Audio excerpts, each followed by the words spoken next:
Mes a mí, muchísimas gracias por venir un día más a sentaros a la butaca barata. Hoy no estoy solo, aunque no lo parezca por el plano. Tenemos una invitada muy especial. Bueno, claro, la gente que esté escuchando esto no ha visto este Claro, momento, no es pero muy no, podcast friendly lo que hicimos. no es muy podcast friendly, es puramente en vídeo. Bueno, tenemos aquí a Ana de How I Met the Opera, que acaba de aparecer en el plano porque se ha reclinado hacia atrás. Ha sido un momento muy dramático, muy interesante. Y nada, si no lo estáis viendo, pues lo veis en YouTube y ya está. Bueno, Ana, por si no la conocéis, tiene un canal de YouTube chulísimo que a mí me encanta. De hecho, lo he recomendado en otras ocasiones en este podcast. Bueno, gracias. Está muy bien. Es sobre... en general sobre la dirección de orquesta, porque tú eres directora de orquesta, entonces te encargas de divulgar sobre este mundillo, sobre qué conlleva, sobre qué no conlleva. Si hablas inglés, genial. Y si no, están Hay todos subtítulos, subtitulados, ¿no? Sí. para que mi papá y mamá lo puedan ver. Así que todos tienen subtítulos, Sí. pero sí que el canal está en inglés y que se llama How I Met the Opera. Ujú. Y sí, bueno, lo empecé un poco... es ópera meets dirección orquestal, es como todo un poco desde mi perspectiva, pero en general más alineado hacia la ópera, que es como directora lo que más me llama y me lleva y nada, me ¿Qué te apasiona. interesa? Sí, está muy bien el canal porque además empieza como desde cero. O sea, si sois gente que no sabéis nada, no entendéis cuál es el rol de la persona que dirige la orquesta, etcétera, está increíble. A mí personalmente me gusta mucho por eso, porque en plan yo lo empecé a ver y claro, cuando yo me metí en este mundo pues tampoco entendía mucho y me ha servido mucho. Así que me hace mucha ilusión que estés aquí, directa desde Alemania, en un World Tour. Fly Business, no. No, No. no hay business aquí. Primero, gracias por invitarme. Ah, nada, por y supuesto, que encantado. también decirte que me encanta el podcast y bueno, todo lo que haces. Ah, qué ilusión. No, bueno, como dijimos, mi nombre es Ana. Creo que algunos oyentes españoles pueden deducir que soy argentina. A lo mejor lo pueden deducir. Hay algún par de pistas. Hay algunas sonidos, pistas, pero sí. Y bueno, como decía Javi, hice mis estudios al principio en Argentina y ahora estoy viviendo en Alemania, donde hice mi segunda mitad de estudios y donde ahora estoy como teniendo mis experiencias profesionales. Pues mira, yo lo primero que te quería preguntar es por el tema de los estudios que acabas de mencionar, porque yo creo que mucha gente no entiende cómo una persona llega a ser director de orquesta. ¿Qué tipo de caminos hay? ¿Hay un camino único? ¿Depende mucho del país? ¿Depende de la persona? Cuéntanos un poco, sobre todo, tu experiencia, en plan, cómo fue, pero si también conoces otros caminos que sean muy, muy, muy diferentes, un poco cómo va el mundo. Sí que depende mucho realmente de los lugares, de los países, de las tradiciones. Está muy unido a las tradiciones de la música clásica de cada país. O de, bueno. Mi experiencia personal es como una mezcla de dos tradiciones o una tradición muy fuerte que es la alemana y como mis inicios en Argentina. Lo que sí, a ver, digo, para empezar un estudio de dirección orquestal, así como hola, sí tenés que tener un montón de conocimientos previos. Es muy difícil empezar a estudiar dirección como... Hoy me De la desperté, nada. escuché una sinfonía, me pareció linda y... o sea, es como... no. En general, porque tampoco se da orgánicamente así, ¿no? Suele suceder que alguien que está estudiando piano, que está estudiando violín, o que ya está como un poquito metido adentro del mundillo... empieza a llegar a la figura de la dirección, es como, oh, esto me parece interesante. Mucha gente que toca en orquesta le empieza a interesar de la frecuencia de ver un director, como decir, creo que es algo que podría hacer. Muchos violinistas que hacen el trabajo de lo que se dice El concertino. concertino, el concertmeister. Bueno, ese es un trabajo que también tiene mucha dirección. Sí, De mucho alguna rol manera de- vos estás como dirigiendo todas las decisiones cuerdísticas cuerdas, sí. de tu fila, que es una fila además grande y sustanciosa, digamos, ¿no? Hay muchos violines en una orquesta. Entonces muchos violinistas que hacían eso es como que empiezan a interesarse por la dirección.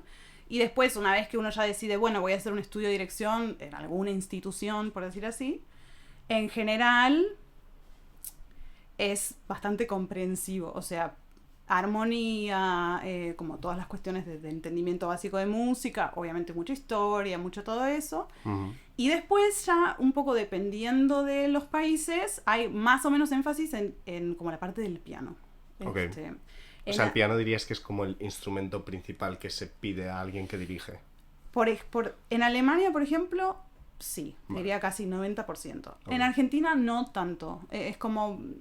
En general quizás te hacen tocar un poco de piano para algún examen de entrada o tenés piano durante la cursada, entonces si empezaste con un nivel un poco bajo, bueno, como que lo vas subiendo. Ok. En Alemania la mayoría de los exámenes, por ejemplo el que yo tuve que hacer para hacer mi máster, o sea el estudio que hice en Alemania fue de máster. Porque tú la carrera de dirección la hiciste en Argentina. Hice como lo que es el bachelor, digamos, en Argentina, y después hice el máster en Alemania, para el cual tenés que audicionar. Y las audiciones dependen mucho de cada conservatorio, por decir así, pero en líneas muy generales todas incluyen que toques al piano, algo que vos preparás, tipo, preparé esta sonata de Mozart, y que puedas leer a primera vista, en general, repertorio relacionado a la ópera. Eso me has contado antes, que tuviste que, en plan, cantar y tocar a la vez sí, es muy una traumático. En realidad, el oficio de los repetidores, si hay algún repetidor escuchando, muchas gracias por existir, porque es difícil. O sea, una vez como cualquier oficio que uno lo hace por años y años, se vuelve como parte de uno, ¿no? Pero es realmente como mucho multitasking, de que cuando uno lo piensa en esa situación estás leyendo a primera vista, como sin haberlo visto antes, toda la parte del piano, y estás además cantando la línea musical, la mayoría de las veces con el texto. O sea, se espera que vos tengas más o menos un entendimiento de fonética básico de los, no sé, 4 idiomas básicos, 3 en realidad, de ópera.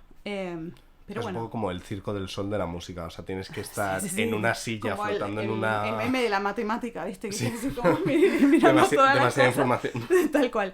Porque además son cosas que están físicas. Al principio lo que a mí más me costaba es que son cosas que están físicamente en lugares diferentes. O sea, es como que vos estás leyendo... claro, o sea, tenés que tener como tu mirada es como súper amplia, que está como tomando toda la parte del piano y la parte de la música arriba, bueno, claro. de la línea, digo... Porque ahí vocal. Te dan ya la reducción a piano, claro. O la tienes que hacer como... En general, la situación esta es con una reducción. O sea, cuando es ópera es con una reducción, que una reducción es que todas las cosas que están escritas para orquesta se hace como un resumen de lo que tiene que estar sí o sí, claro, una simplificación para que el pianista toque algo que está escrito para piano. O sea, sí es verdad que durante los estudios, tanto de bachelor como de máster, o sea, en general en todos lados, Argentina, Alemania, también hay como un skill, algo que te obligan a aprender a hacer, que es leer al piano de partitura orquestal.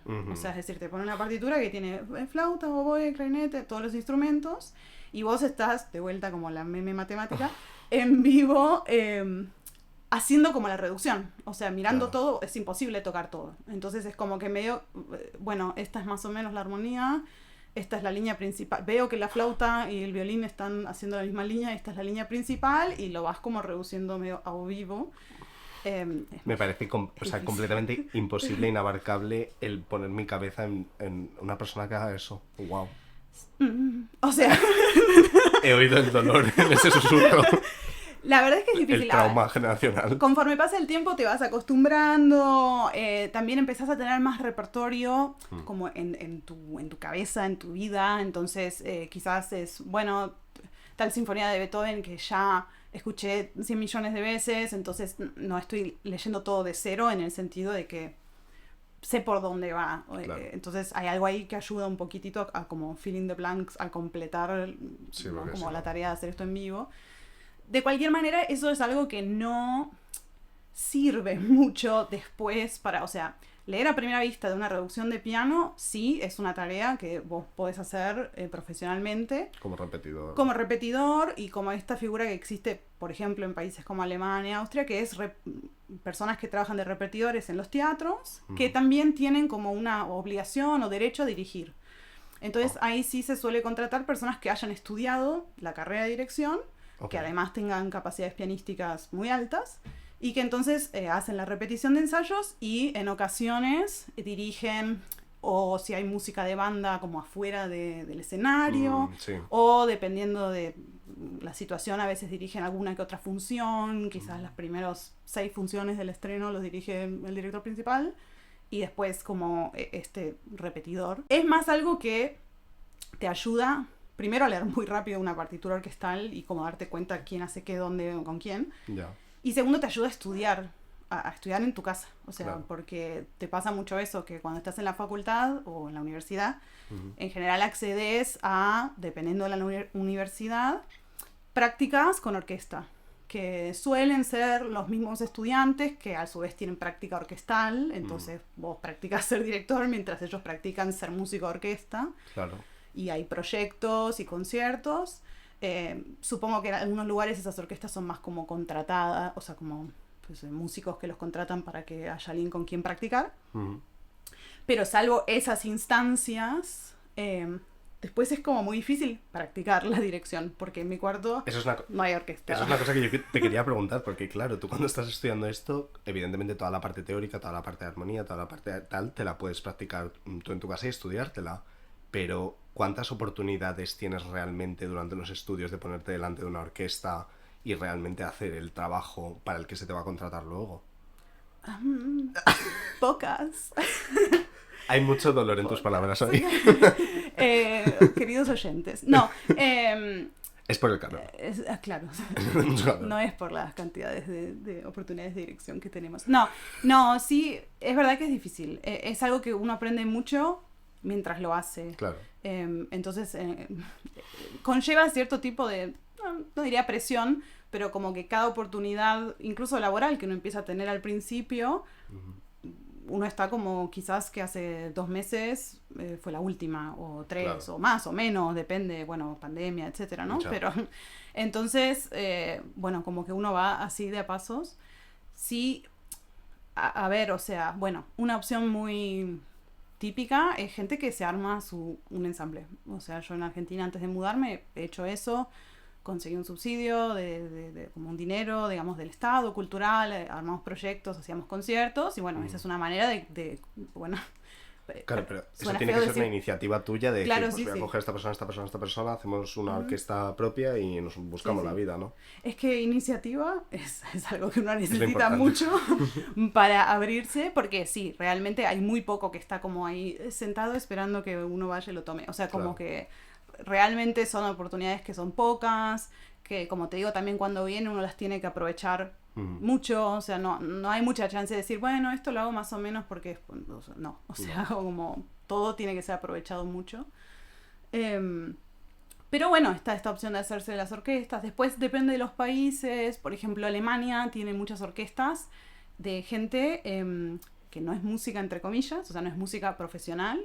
En general, por ejemplo, estudiantes que estudian, qué sé yo, medicina, pero tocaban el violín desde niños toda la vida y entonces quieren ser parte de una orquesta porque les divierte. Okay. Entonces, hay mucho de eso. Y ese también es una oportunidad como cuando uno está empezando de, bueno, dónde conseguir un puesto o nada, una orquesta con la cual hacer música para empezar a armarse, ¿no? Armar repertorio, armar, bueno, nada, experiencia, etcétera. Claro, porque sin experiencia difícil. Estamos muertos. Claro, y luego de ahí tú montaste ese ensamble en Argentina y al mudarte a Alemania de repente empiezas el máster, que es un máster en dirección como tal, ¿no? O sea, no hay como másters específicos para ópera. ¿Hay alguna forma de especializarse o eso ya es profesionalmente en el trabajo? No puedo hablar mucho como por...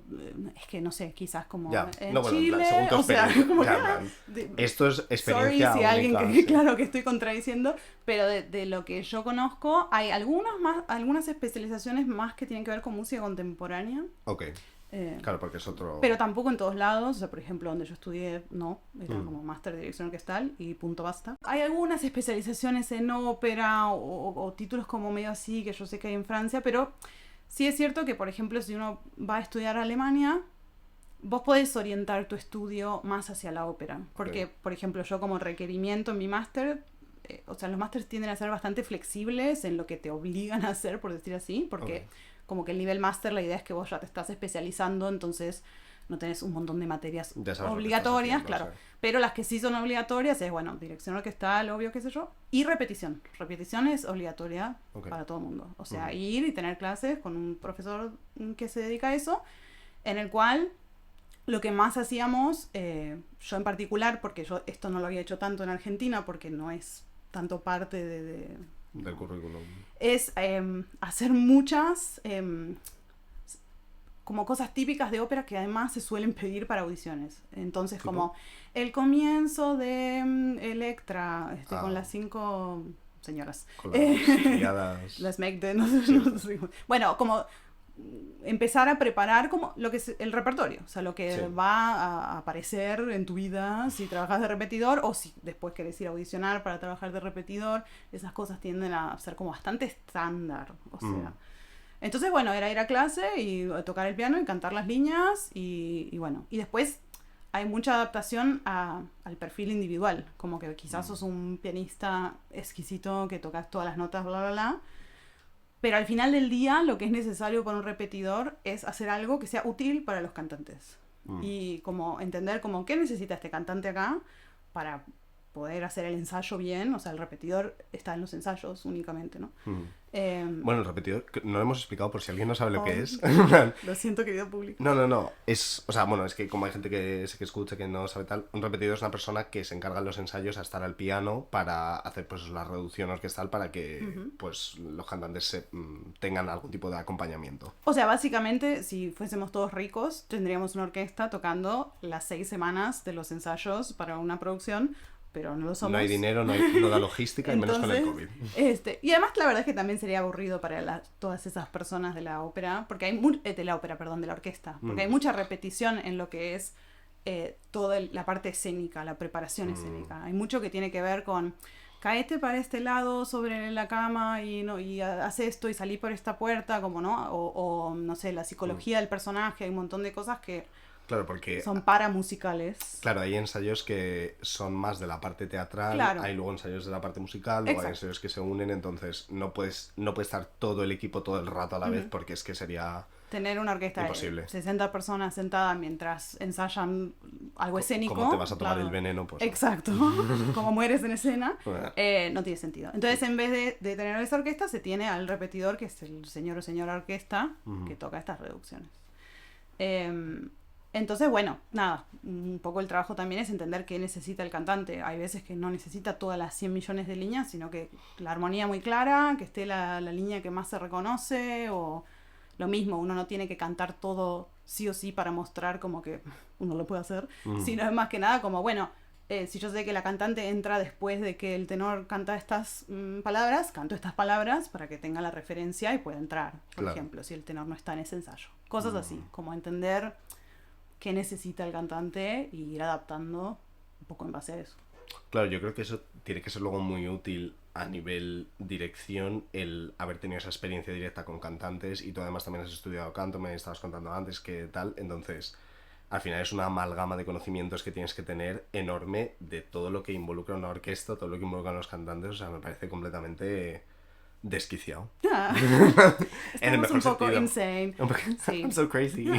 Llegado el caso de emergencia. También a veces en clases o en situaciones así uno dirige a un pianista en vez de dirigir a una orquesta por una cuestión de practicar.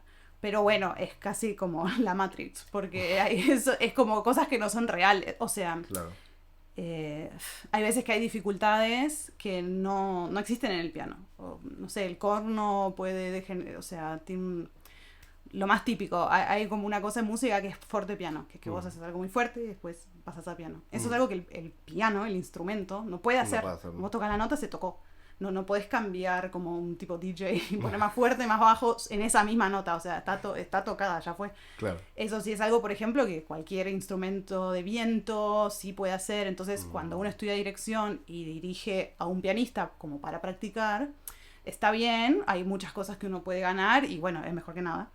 Pero sí hay un montón de sutilezas de lo que es el verdadero trabajo de dirección, de estar controlando balance y cosas y matices que no te las da el piano porque no 40 puede. Instrumentos versus uno, o sea, claro. Maneras de emitir sonido. Y de hecho esto es una cosa interesante, que hiciste un vídeo sobre ello, pero yo quería preguntarte ¿qué tipo de información tienes tú que saber sobre los instrumentos? O sea, tú cuando te pones delante de una orquesta, evidentemente no tienes que saber tocar todos esos instrumentos, pero ¿qué tienes que saber de cada instrumento a la hora de dirigirlos? ¿Qué es necesario, qué no es necesario saber? Es que no me dan los años. Imagínate que si cada uno es tipo 8 años por instrumento y tengo 150. Claro. Sí. Pero eso también es una misconception, ¿no? Hay gente que se piensa que sabes tocar todo. Bueno, empiezo tipo disclaimer. Es muy bueno si tocas un instrumento de orquesta. Hombre, o sea, como eso sí. Sí. O sea, se puede ser increíble director o directora sin hacerlo, pero claro que si lo haces, pues ¿por qué no? O sea, como que, así como también es muy bueno haber cantado un poco, si dirigís ópera, como que todo sirve. Sí, o sea, al final todos son conocimientos, sí, o sea, al final se amalgama. Sí. Pero A ver. Es que hay veces que cuando empiezo a hablar de esto es como que me parece tan complejo que digo, espero no perder la atención y el hilo. Pero No, bueno. uno necesita saber, por un lado, por tipo grupo de instrumento, tiene maneras de emitir sonido y técnicas muy diferentes. Entonces, por ejemplo, las cuerdas que tiene el arco, por ejemplo, hay como técnicas del arco que uno aprende como para saber qué es lo que significan para la persona que toca. O sea, es decir, quizás es un sector que está siendo tocado con un arco que es así como todo saltado, ¿no? Esa es la técnica que necesitan en ese momento. Y vos vas y les decís, no, yo quiero esto a la mitad de la velocidad. Y te miran como, no puedo, porque es con arco saltado y el arco salta a una velocidad. No puedes saltar, o sea, como slow-mo. O sea, hay ciertas técnicas, claro, hay slow-mo. Hay ciertas técnicas que conllevan ciertos resultados y uno tiene como que un poco ir entendiendo qué se puede pedir, qué no. Obviamente es muy raro que uno pida algo que va en contra de lo que está escrito, porque eso entonces significa que como que no entendiste muy bien cuál es el quid de claro, que en general eso ya quien compone la música ya tiene eso en cuenta, ¿no? Si tenés tiene en cuenta una que idea las que digitaciones del oboe van a... Si tenés una idea que va súper en contrario a eso, quizás tu idea como que no es muy buena. Pero bueno, quizás a la puta calle. Sí, claro. Fire. Pero, pero sí, por ejemplo, los arcos también tienen tipo dirección arriba y abajo, o sea, como que o bajás el arco o subís el arco, que tiene nombres más fancy que eso, pero es básicamente eso. Sí, la V y exacto. La mesita. Que bueno, ahí un poco volviendo a lo que decía antes, eso es algo que en general el maestro, el concertino, se encarga mucho de eso, de ver cómo qué conviene, porque obviamente que el violinista va a saber mucho más de violín que yo. O sea, es su instrumento y lo estudia toda la vida. Entonces uno a veces comunica ideas y el concertino las traduce en soluciones técnicas. Entonces quizás uno a veces dice como, necesito que estas 3 notas suenen con el mismo peso porque X, Y, Z. Y entonces el concertino dice, bueno, a ver chicos, se da vuelta literal y es como, toquémoslas todas para abajo, no sé. Vale. Salvo que uno tenga un entendimiento realmente muy bueno como para directamente decir... chicos, toquemos todas para abajo. Pero bueno, nunca viene mal como check-in first con el concertino, porque bueno, es realmente su trabajo. Claro, y eso es solo para las cuerdas y los violines en particular, pero con el resto, con los vientos, con todo... Y bueno, después con mucha paciencia. No, bueno, como las cuerdas son el grupo más como homogéneo de este tipo de ejecución, ahí como que, bueno, por lo menos cubrís una buena cantidad de gente. Aunque eso suene bien ya. Ya estamos. No, ahí de linda. No. Pero digo, en el sentido de que, bueno, ya entendiendo un poco eso, ok. Y después con los instrumentos de viento, no es que tipo tenés que saber exactamente todos la digitación, es que es imposible. No. Sí tenés que entender cómo producen sonido, qué pasa cuando o sea, por qué todo el mundo dice que los cornos hay que mirarlos con mucho amor, las trompas, ¿cómo se dice? Eso. Ah, bueno. Sí, en plan el French horn. Sí, el French horn. Nunca había oído esa es que como que es muy difícil tocar el corno. Okay. Disclaimer, querido público, es muy difícil tocar el corno. Si no lo sabíais, ya lo sabéis. Realmente. Y como que hay que tener una presión de labios muy específica. Hay veces como que la mano muy específica, si hace calor, si hace frío, si le pega mucho la luz, se expande un montón como el material, un montón de cosas. Entonces... bueno, como que suelen haber fallas, porque es muy delicado. Entonces, bueno, viste, como siempre mirarlos con mucho amor y darles mucho tiempo para respirar. O sea, como no sorprender, viste, una entrada al corno, porque como, o sea, it's not gonna end well. Ese estilo de cosas hay que saber. Y después, más cosas. O sea, qué sé yo, justo esto que hablábamos de leer partituras, sucede una cosa medio crazy en los instrumentos, que hay muchos instrumentos que son transpositores. Que yo ya sé que dije que esto era la Matrix muchas veces, pero esto realmente es la Matrix, porque... Es la Metamatrix. Es la Metamatrix, porque, bueno, nada, básicamente lo que está escrito no es lo que suena, porque reasons. Entonces, no es que es larguísimo. Pero uno tiene que entender y estar al tanto de eso. Yo no entiendo, o sea, ¿what? Bueno, ¿Se puede simplificar tenés 15 minutos. No. Si esto no interesa, salte al minuto. No. No sé si has escuchado que hay como clarinete en si bemol, clarinete en la... Bueno, eso es justamente lo que se llaman instrumentos transpositores. Si un clarinete en si bemol, vos le das una partitura y la partitura dice do y le decís, señor o señora, por favor toque esto, van a tocar y lo que van a producir es un si bemol automáticamente, porque es un instrumento que justamente transpone. Pero si vos le das ese mismo do a un clarinete en la y le dices, señor, toque esto, ellos tocan do, ellos dicen, voy a tocar do, pero lo que suena es para el clarinete en la, para el clarinete en si bemol, si bemol. Bueno, la respuesta muy fácil de por qué se hizo esto, una de las respuestas, es para que una persona que toca el clarinete solo tenga que aprenderse un set de digitación. O sea, ellos aprenden tipo do, re, mi, fa, sol, la, si, está acá. Y vos, si sacás el clarinete en si bemol y le pones el otro en la, nada cambia para ellos. Entonces eso hace que gente que estudia un instrumento pueda pasar de diferentes instrumentos de la familia, tipo los saxofones también tienen como 6, un montón de transposiciones, sin modificar nada, pero o sea, haber hecho eso de manera como artificial hace que uno entonces tenga que modificar cómo lo escribe, porque no es verdad que todo esté en el mismo lugar, solo que eso como que se simplificó para ellos y la escritura es distinta para que ellos puedan hacer eso, puedan cambiar de instrumento sin cambiar de digitación. Entonces, en vez de cambiar de digitación, cambiamos lo que escribimos y hacemos como una matemática y ya. Bueno, esa es la corta. Uno, como director o directora, lo que tienen que saber es, acá dice clarinete en la y están escritas un montón de notas.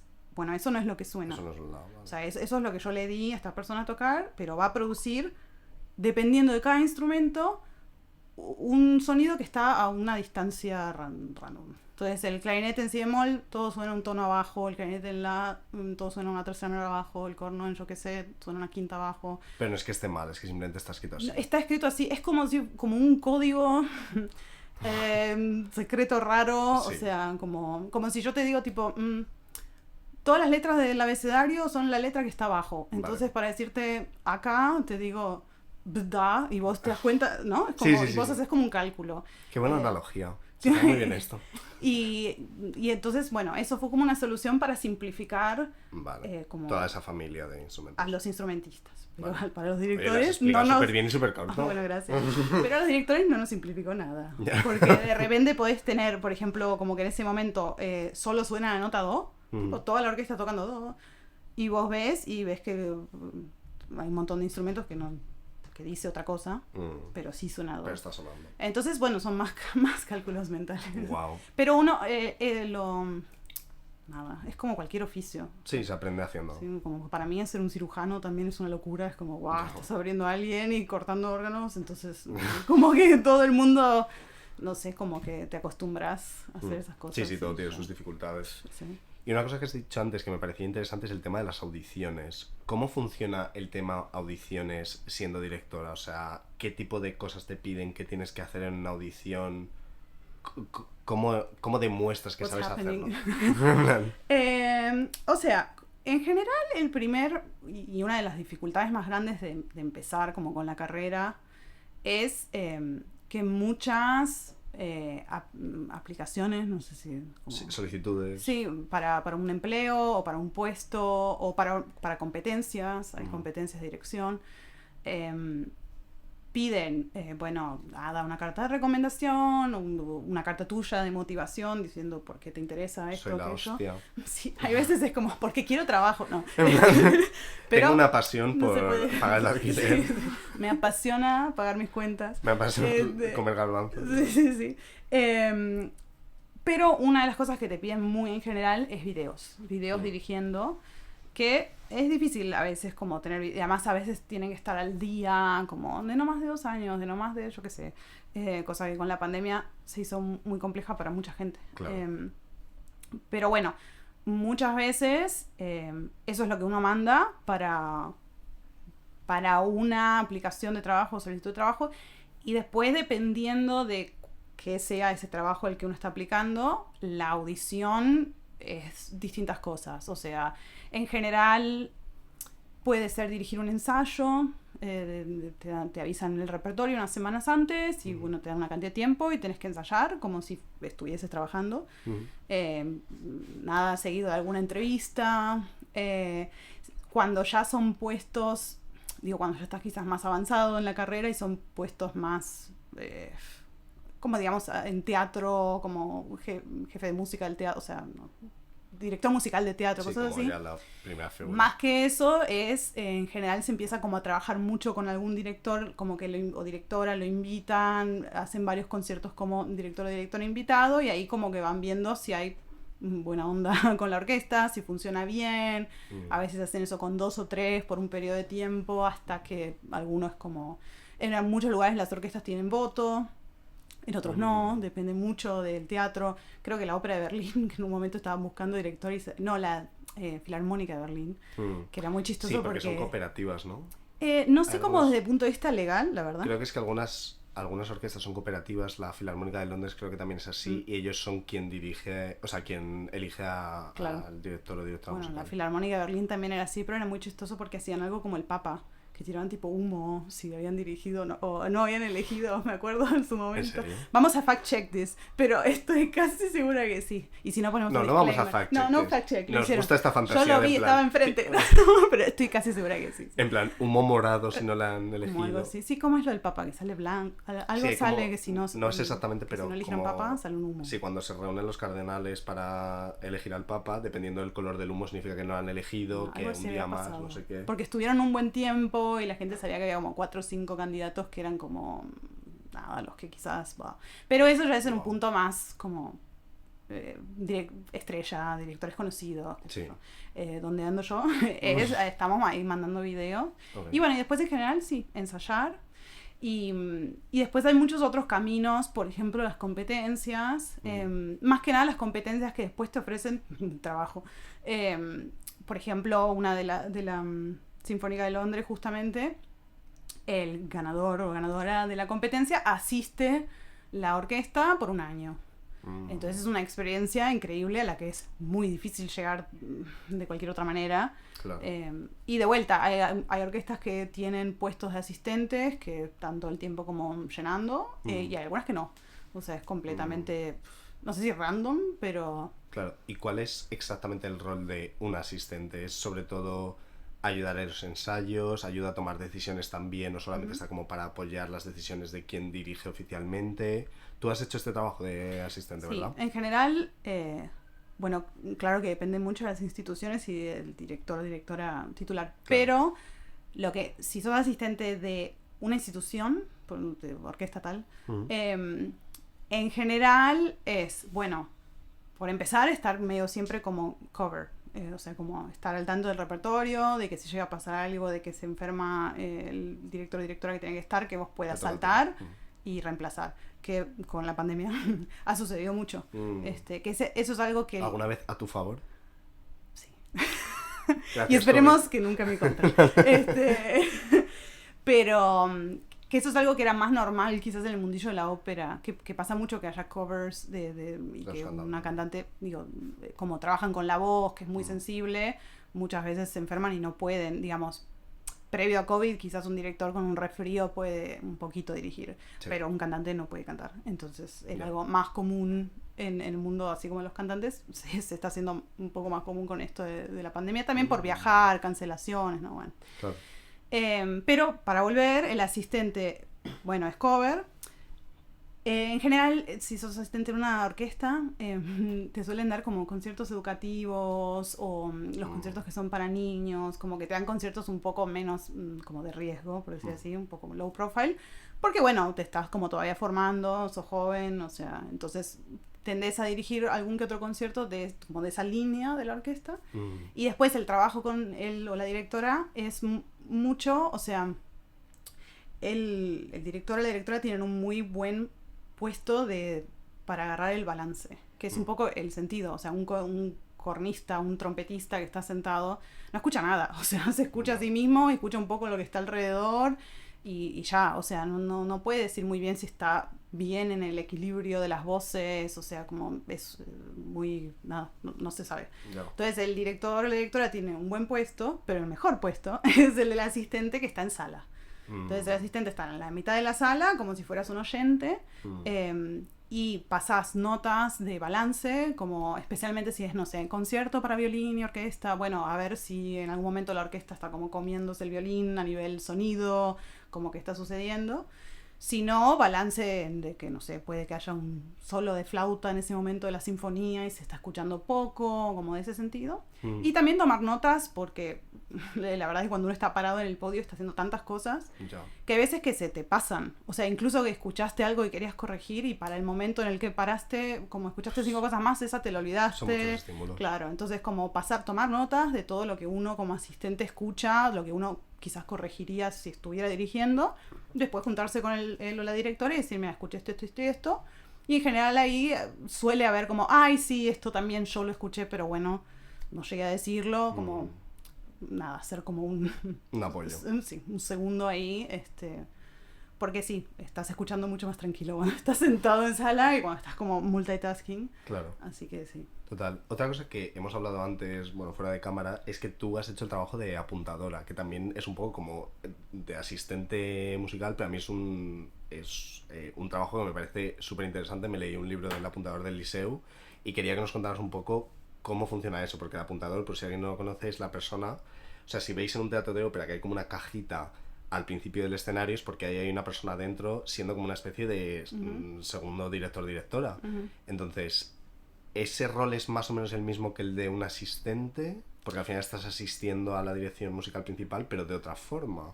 Es que en realidad el apuntador asiste más a los cantantes. Porque si lo pensás, está como... Para que les vean ellos. Cantantes, apuntador, y después está orquesta, director. Sí, entonces el apuntador no tiene como ninguna relación con la orquesta. O sea, no está visible para la orquesta.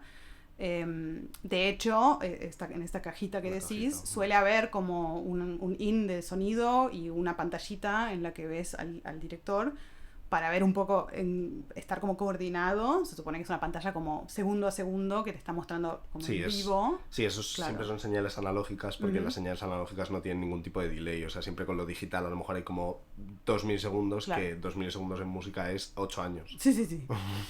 Y también un como sonido, que estés escuchando lo que sucede. Pero el apuntador está más que nada para ayudar a los cantantes.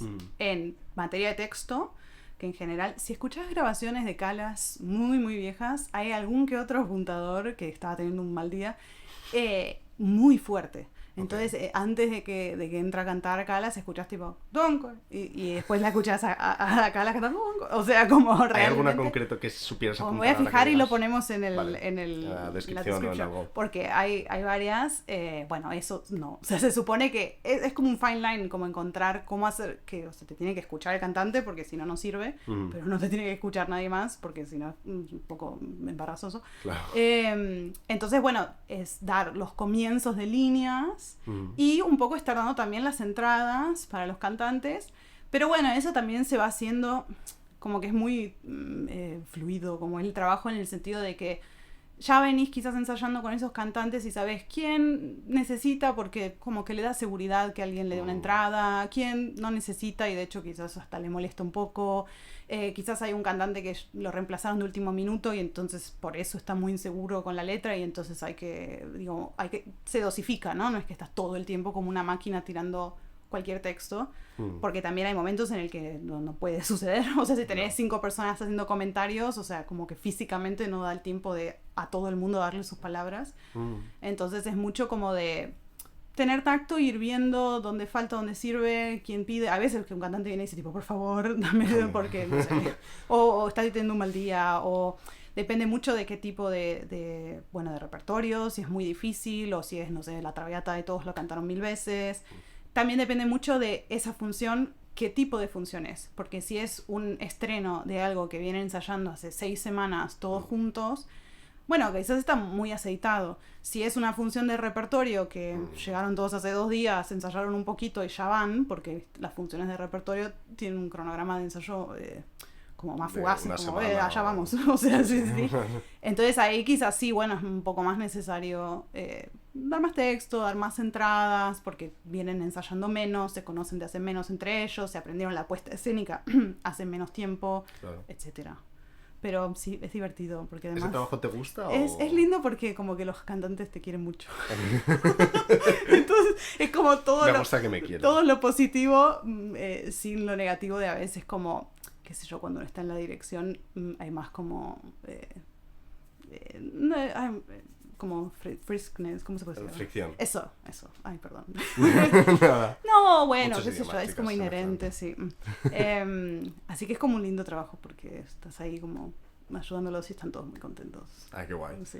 Pero claro, a ti lo que te gustaría sobre todo es estar dirigiendo full ópera, en plan, o sea, escenificada, o sea, toda la movida, no solo simplemente una orquesta sinfónica y ya está, ¿no? Sí. ¿Y tú crees que hay alguna, o sea, hay algún repertorio que te gustaría especialmente porque digas, buah, es que esta obra tiene que ser súper satisfactoria por X motivos? ¿O crees que depende mucho de con qué orquesta estés, con qué cantantes estés? ¿O hay como algo en las obras que tú digas, buah, es que esto es súper... Yo creo, o sea, sí tengo como un repertorio así predilecto, pero me da ¿Qué la es sensación, me da la sensación de que al final del video lo diré, no. Wow. Stay tuned. Wait until the end of the video. Pero sí me da la sensación que eso cambia como con la edad, o sea, como pero no, sí, como que hay cosas, por ejemplo, bueno, ópera en general me gusta italiana, eso no muy original, pero sí todavía no he entrado en el mundo de Wagner, cosa es que un mundo. no está bueno estando en Alemania, como que es medio contradictorio, o sea, como que estaría bueno, ¿no? Porque hay mucho ahí, bueno, está todo el festival de Bayreuth y no sé qué, pero todavía no he conectado en un nivel, como te dijera, afectivo o de como, wow, me apasiona esto, pero sí me da la sensación de que el repertorio como que va cambiando, así como lo que uno ve en televisión, lo que uno consume, como que cambia un poco conforme uno vive la vida. Porque, no sé, por ejemplo, el repertorio sinfónico me gusta mucho Mahler. Y yo me acuerdo, tipo, hace 10 años, como fui a escuchar una sinfonía de Mahler y fue como, not. Como que me pasó así por arriba, como que no sé, no estaba lista para escucharla de verdad. Entonces sí he notado cosas que en algún momento no me interesaban, que ahora me interesan mucho. Pero bueno, el repertorio italiano todavía se ha quedado conmigo. Es como lo que está ahí anclado. Sí. Pero bueno, es de obra en obra, también como hablábamos antes. Me encanta Massenet. Mano, la tenemos aquí, bueno, pues lo estáis escuchando. Voy Tengo un yo vinilo y de viene Mano Massenet. en el fondo, que me compran en todo colección, que es una perdición esa página. Sí. Terrible. Hay muy pocas cosas que es como, esto no. Claro. O sea, no. Claro, es que esa es la cosa, que por mucho que te guste algo, tú al final además has tenido como tantos diferentes tipos de trabajo dentro de la música y tantos diferentes tipos de formaciones que al final supongo que tendrás un scope súper amplio. Sí, es que eso es también lo que me gusta, quizás lo que me gusta de la ópera más o en particular en relación a sinfónico, no es tanto el repertorio, o sea, no es tanto la música, sino un poco esto como de que haya tantas cosas diferentes sucediendo a la vez, es como... Además son periodos de trabajo mucho más largos, entonces hacia el final es como una mini familia, porque estás 6 semanas ensayando con las mismas personas, el trabajo, salvo que sea tu orquesta, que vos seas el titular de la Orquesta Sinfónica de, no sé, España. En general, al principio el trabajo de un director que está empezando, una directora, es mucho más freelance, o sea, estás de invitado acá, estás de invitado allá, estás de invitado allá, entonces bueno, es como poquito tiempo para conectar más allá del trabajo con la gente, porque son 3-4 días de ensayo, concierto y te fuiste. Entonces en ese sentido el trabajo en ópera es más largo, involucra un montón de gente de diferentes departamentos, entonces estás hablando con el de vestuarista y él viene el de las luces y bueno, qué sé yo, mi familia es como muy del teatro, entonces hay algo de como de esa mezcla feliz del bambalinas, de todo eso, que como que me gusta mucho como lugar de trabajo y estilo de trabajo. Qué guay. Es que es lo mejor, porque es al muy final... divertido. Vengan a la ópera. Es que está súper chulo. Sí, porque al final es la unión de todas las disciplinas, entonces aburrirte no te vas a aburrir. No. Porque en un sinfónico, ¿cuántos tiempos se ensaya? Dirías para un concierto que es un viernes, el lunes. Ah, o sea... Sí. Concreto. Pim pam pum. Sí.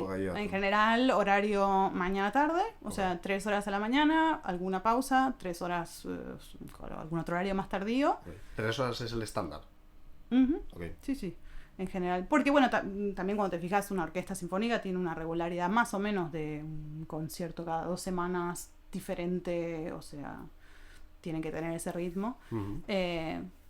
Y también requiere menos tiempo, no por la complejidad de la música, sino porque no tenés un elemento escénico. Claro. O sea, nadie tiene que aprender ni para dónde van ni para nada, nadie tiene que actuar. Como que es más solo la parte orquestal, musical. Puede que si hay un proyecto muy como wow, cierre de temporada con coro y no sé qué, sea un poco más largo que eso. Pero así en general, tipo, el estándar de Europa se empieza el lunes, se estrena viernes. Wow. Mm. Es ligerito. Sí, por eso cuando uno está de invitado, bueno, es como que es muy poco tiempo que Claro. estás con esas personas. Ya. Sí. Te da el Airbnb una semana. Sí, sí. Dejo todo limpio y me voy. Total. Vale, yo también quería preguntarte, luego ya, una vez, o sea, porque aquí hemos hablado sobre todo en plan de cómo o sea, cómo llegar hasta el trabajo y cómo son todos los ensayos, pero una vez que ya estás en el trabajo, yo siempre me he preguntado, la gestualidad que tiene cada persona dirigiendo una orquesta, ¿eso es invento propio o cuando tú estás estudiando te enseñan la gestualidad en el sentido de, vale, este gesto significa comenzamos, este gesto significa esta otra cosa, o eso es una cosa que vas tú descubriendo y se lo tienes que comunicar a la orquesta? ¿Cómo encuentras tú? No sé si me he explicado bien. No, sí, claro. Ah, vale. Yo no sé si yo me voy a explicar bien. Ah, vale. Porque aquí inicia Seguro que mi sí. TED Talk. No, o sea, hay muchas maneras de encararlo. Hay gente que lo encara muy, digo, hay profesores o gente que lo encara muy como así lo que hago yo. Es la minoría y es la alternativa que me parece menos feliz. En general, a ver, digamos, como lo que uno muestra con los gestos como director o directora es, bueno, una cosa muy básica de pulso, como, bueno, nuestra canción va así de rápido. Ujú. Porque, bueno, hay algunas partituras que son muy específicas, como más adelante en el tiempo, en el que dicen el pulso, tantos beats, como una cosa que uno puede con un metrónomo poner exactamente, y es como esto. Vale. Pero hay otros que no, que es como rápido, lento. Mm. Es tipo tu interpretación de lo que es algo es lento y algo es rápido. Entonces, como la primera cosa es como, bueno, esto es el pulso para mí. O sea, investigué, me leí sobre la vida de Mozart, sobre su padre, su hija, su hermana, y he llegado a la conclusión de que, o sea, como quiero decir, no es que tipo se me ocurrió porque me levanté hoy así. Hay como una investigación, Claro. estudias la música, estudias el repertorio, llegas a conclusiones. Ujú. Entonces, una de las primeras cosas que uno marca es la velocidad Ujú. y las cosas raras que hacemos de estos esquemas es más que nada O sea, como... compás, ¿no? Claro, o sea, como que cada compás tiene una manera de estar diagramado. Ujú. Que más que nada sirve, o sea, a ver, uno podría marcar el tiempo tipo así con un palo, o sea, y vos te das una idea de cuán rápido va. Pero la idea de que haya un diagrama diferente para si es 3 pulsos, o sea, 3 cuartos, 2 cuartos, 4 cuartos, es que, bueno, si hay alguien que está como que no está mirando y mira, sabe dónde estás vos, dónde estamos en el compás, En el compás, ¿no? ajá. Entonces, si el primer pulso es aquí, el 2 aquí, el 3 aquí, el 4, es como que es claro para todo el mundo de dónde estás y de qué te estás refiriendo. Sería mucho más caótico si vos marcas todo así. Claro, o sea, pero bueno, teóricamente se podría. Vale. Pero, bueno. Y después las otras cosas que se muestran, que son como más finas, en el sentido de, bueno, dinámicas, o sea, uno está ahí actuando medio como DJ, entonces, si hay un instrumento que está muy fuerte, porque quizás en ese momento de la música es como un instrumento secundario y el instrumento más primario que tiene la melodía no se lo está escuchando, como ahí estás vos indicando cosas. Y bueno, hay cosas como muy, sí, si bajás y haces como despacito y te pones la mano sobre la boca, así como silencio, bueno, todos entendemos, o sea, no hay como cosas súper estandarizadas, pero sí más o menos parecidas. O sea, si abrís los brazos con pasión y locura, es como, bueno, entreguen mucho sonido, vamos a por ello. O sea, no pasa a ser así una cosa, y lo que quería hacer era algo muy pequeñito. O sea, en general, no es que están estandarizados, pero son tan como, no intuitivos, pero como lógicos y acompañan la música de una manera que se entiende qué es lo que uno quiere. Otra cosa que se muestra mucho es línea, dirección, como intentar como guiar a todos los músicos hacia un mismo, no sé, siento que esta frase culmina en esta nota, entonces, y estoy escuchando que la están tocando mucho como acentuada de a poquito, y lo que quisiera es como que llegue hasta este punto, wow, entonces es como que los acompañás con el gesto, viste, haces como un gesto de estirar y finalmente estallar, o sea, expresás lo que sentís que la música, que la línea, que lo que sea, tiene que hacer de una manera que vaya con eso. O sea, sí, que sea como más intuitiva, que, claro, que haya un lenguaje concreto de sí, este movimiento de mano significa que vamos a hacer esto, sino que... Y sobre todo si has estado 6 semanas con la gente, al final ya como que entenderán un poco tu fisicalidad, ¿no? Sí, habiendo dicho eso, es muy diferente en ópera y en... Porque diciendo todo esto estoy quizás pensando más en conciertos como sinfónicos. Porque en la ópera hay un trabajo un poco más organizativo. Okay.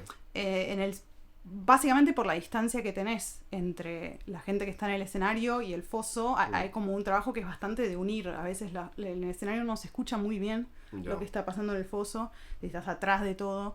Entonces ahí sí que hay veces hay un trabajo y que requiere un poco más de claridad, entre comillas, para unir, para darle una entrada a un cantante, para, no sé si un cantante está un poco más atrás o más adelante porque, bueno, no está escuchando bien, como asegurarte que estemos todos haciendo lo mismo. Claro. Ahí hay un trabajo un poquito más organizativo.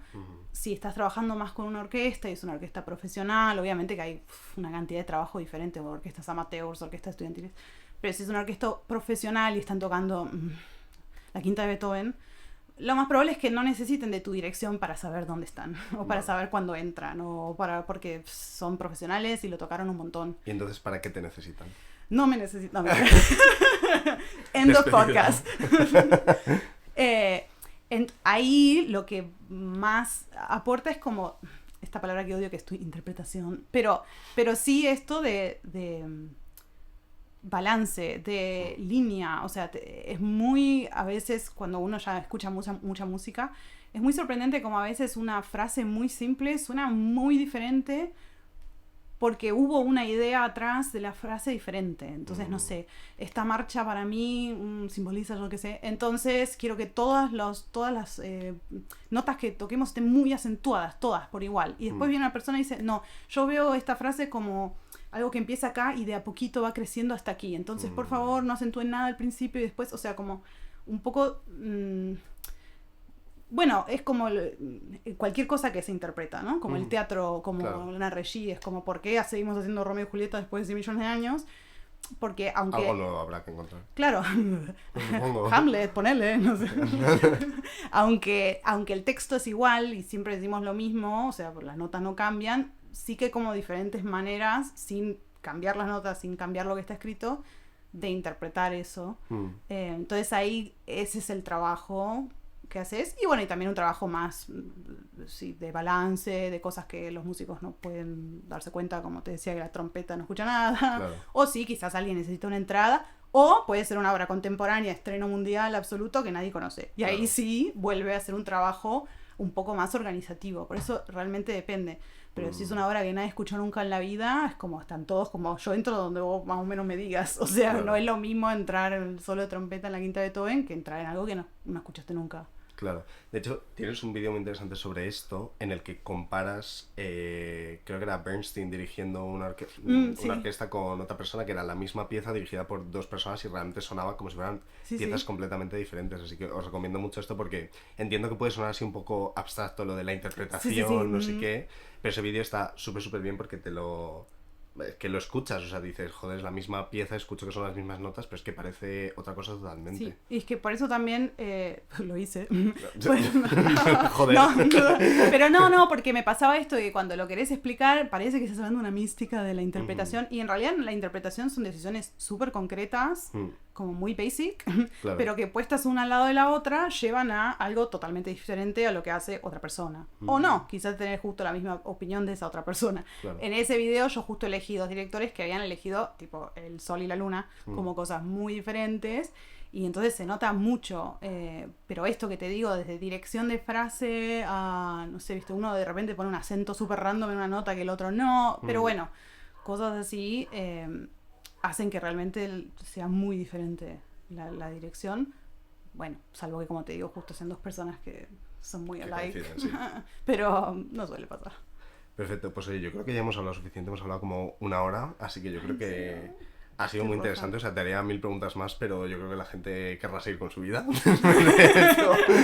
Moving on. Así que nada, tendrás que venir alguna vez más porque, Ay, joder, o con sea, ha mucho sido súper gusto. interesante. Es que la paso tan bien y nada, como que me gusta mucho todo lo que haces. Joder, igualmente, y de verdad tu me hace mucha comunidad. ilusión que haya coincidido que justo estés en Madrid y que hayamos podido hacer esto. Así que nada, todo el mundo a seguirla, de verdad, el canal de YouTube es fascinante. También estás en Instagram, ¿en qué más redes estás? Cuéntanos un poco dónde encontrarte. Estoy en Instagram, yo me buscaría en YouTube. Podemos No digas encontrar. eso, por favor, está en todas partes. Bueno, no, Las bueno, páginas amarillas, uno está más activo en LinkedIn. algunas redes que en otras redes. Estoy Sí, mucho más sí. activa en YouTube, pero me pueden encontrar también en Instagram. Bueno, después lo linkeamos, es How I Met Your Pro. Todas partes, sí. Y ya está. Incursionaré en TikTok eventually. Wow. Ya lo tengo ahí. Exclusiva. Lo tengo. Exclusiva Noticia para la exclusiva butaca. que a nadie le interesa. No. No, seguro. A mí me interesa. Bueno, gracias. Desde aquí. Pero por el momento, YouTube. Perfecto. Sí, pues de verdad, los vídeos súper interesantes, súper accesibles para todo el mundo. Así que nada, todos a seguirla después de hacer esto. Y nada, Ana, muchas gracias por sentarte en la butaca No, barata. Pues gracias por tenerme. Y nada, pues nos vemos en internet, en los teatros y en todas partes, no haga falta. En la web. Sí, es que no tengo un outro. Debería hacerme un Adiós, outro. me voy Pues como siempre- vine. Siempre digo alguna gilipollez. Adeu.